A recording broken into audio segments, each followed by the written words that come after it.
हुकूमत की जानिब से तवानाई बचत प्रोग्राम के तहत मुल्क भर में शादी हाल रात 10 बजे और मार्केटें 8 बजे बंद करने के ऐलान पर हैदराबाद के शादी हाल मालकान और ताजिर तंजीमों ने मिले जुले रद्द-ए-अमल का इज़हार करते हुए हुकूमत से फैसले पर नजरसानी का मुतालबा किया है।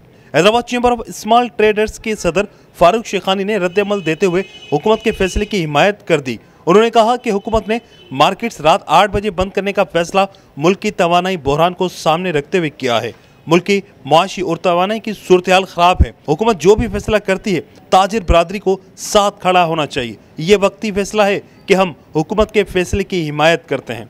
All Sindh marriage hall banquet lawn owners association के सदर मिर्जा मसूद बेग ने हुकूमती फैसले को मुस्तरद करते हुए कहा कि हम हुकूमत से लड़ना नहीं चाहते, ताहम हुकूमत हमारी मजबूरियों को देखते हुए शादी हाल बंद करने का वक्त रात 11 बजे तक करे।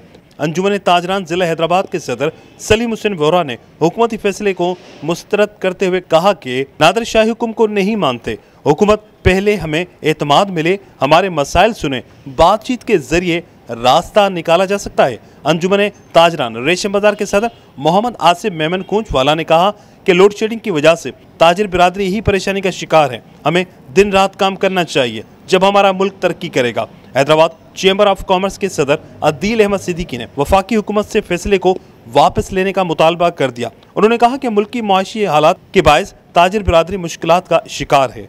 इकनॉमिक एक्टिविटी बंद करने से दुकानदार तबाह हो जाएंगे। फैसले से टैक्स की अदायगी मुश्किल हो जाएगी। चेयरमैन हैदराबाद ट्रेडर्स एसोसिएशन व सदर Hyderabad transport owners association registered chairman transport affairs Hyderabad chamber of commerce and industries Aslam Khan Deswali ने दुकानें, मार्केटें और रेस्टोरेंट रात 8 बजे और शादी हॉल्स रात 10 बजे बंद करने के वफाकी काबीना के फैसले को यकसर मुस्तरद कर दिया, जिनका कहना था कि वफाकी हुकूमत की जानिब से बगैर मुशावरत मार्केटें रात 8 बजे बंद करने का फैसला नाकाबिले अमल है।